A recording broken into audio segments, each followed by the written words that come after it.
Alright guys, so we are going to be taking a look at the clan battle. So let's kind of see what we are facing up against. So we have Sasabi and then 5 other Zakus to take care of, and those Zakus are, you can actually beat them. So the last unit you have to face up is just going to be Sasabi. There's not a whole lot of mechanics that go involved in this clan battle. You're not specifically trying to do a certain type of damage. I would definitely say you need a unit that is actually pretty beefy, meaning aka a tank, to kind of be like the main target, because for whatever reason the boss does like to target the most HP on your team. So bringing a tank or bringing any unit that actually have via the transcendent skill increased HP, those are going to be your fan favorite. You also probably will need a stunner of some sort, because Sasabi is actually quite dodgy. So if you're running the O, you can solve 2 problems in just 1 unit. You can, because the O actually is a tank, so it naturally has high HP, and the O via the EXE activation also applies the unavoidable status, so that should trigger that really nicely.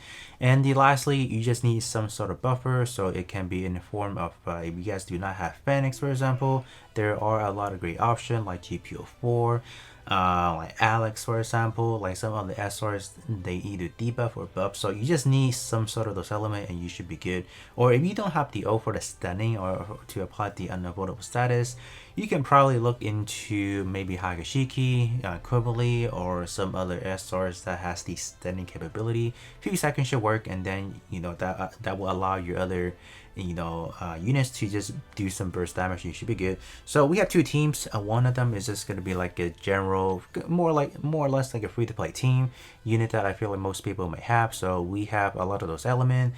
Oh, I forgot healing. So healing is the last factor. We have the tank, so we are using my Gundam 4 American Thunderbolt, and then we have GPO4 for the debuffing. So we have debuffing for both the beam and projectile. That's nice. S Gundam is going to be my primary DPS as well as my double Zeta. And then we have Hakashiki for inflicting the unavoidable status. And then lastly, we have New Gundam. So New Gundam has been out for quite some time now, so I don't know. I know some people may still may not have it, but I guess it's alright. I could probably substitute this in for V2, but V2 is probably another one that probably most people don't have. So I feel like bringing in New Gundam should be fine.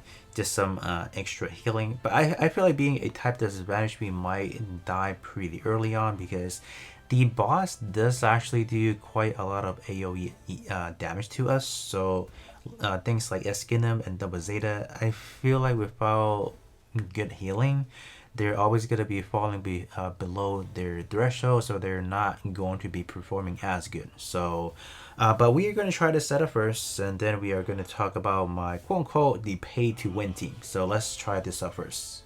Alright, so I think we can position it like this. Can put Double Zeta right there. Let's swap this out. Should be fine, because at the end of the day, these mobs are gonna get clear away. So I mean, like, they're just gonna get defeated anyway. So I think this setup should be fine. I think we can probably walk through like a 1-time speed first, so you guys can see what is going on. So yeah, we beat those mob really fast, and wow, New Gundam taking some damage already, so that's not good.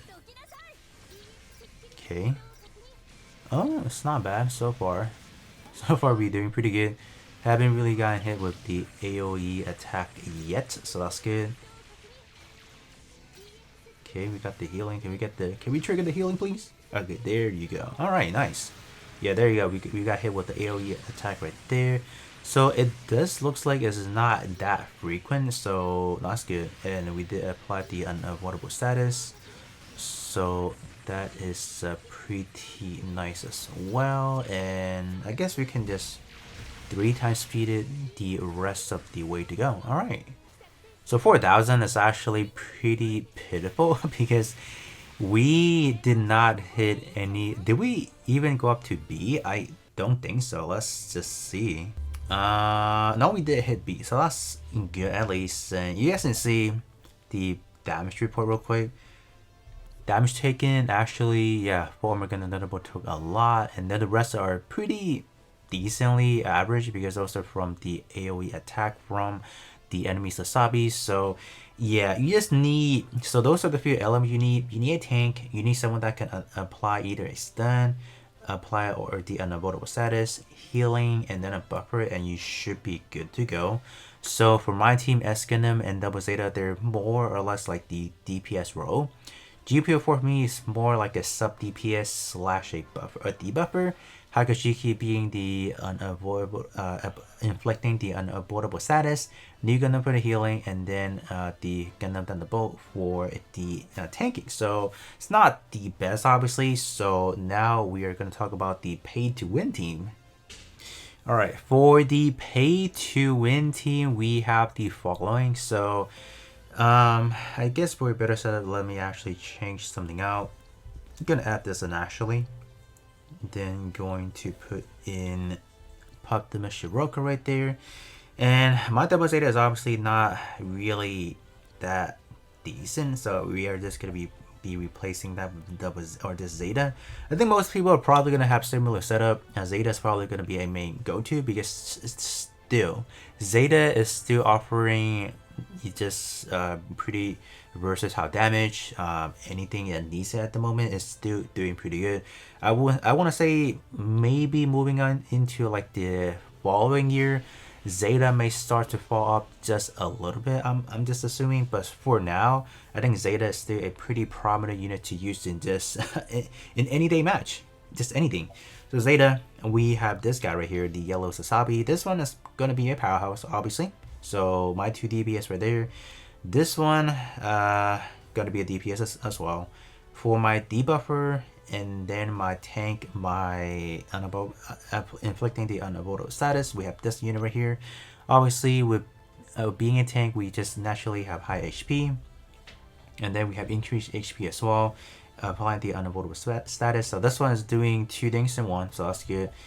Debuffer, we have Phoenix. So Phoenix debuffing up to 53%, that's pretty good. Increased damage taken, so that's nice.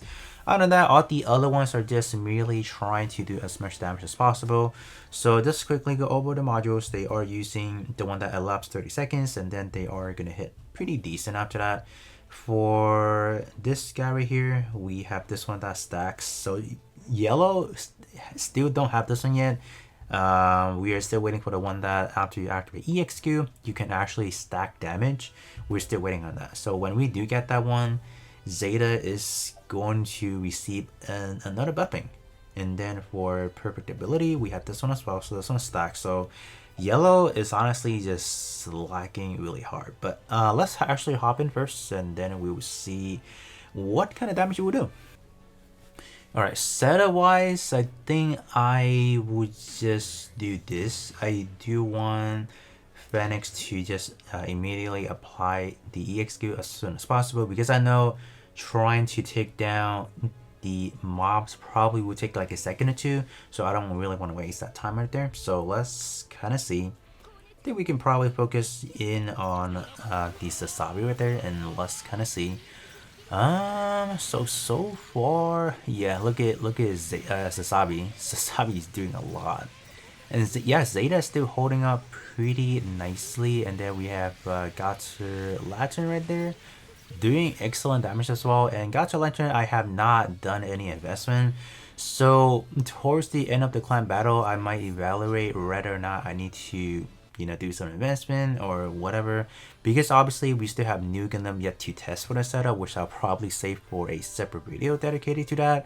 But so far we got 17k, almost 18k right there, so that's actually pretty powerful.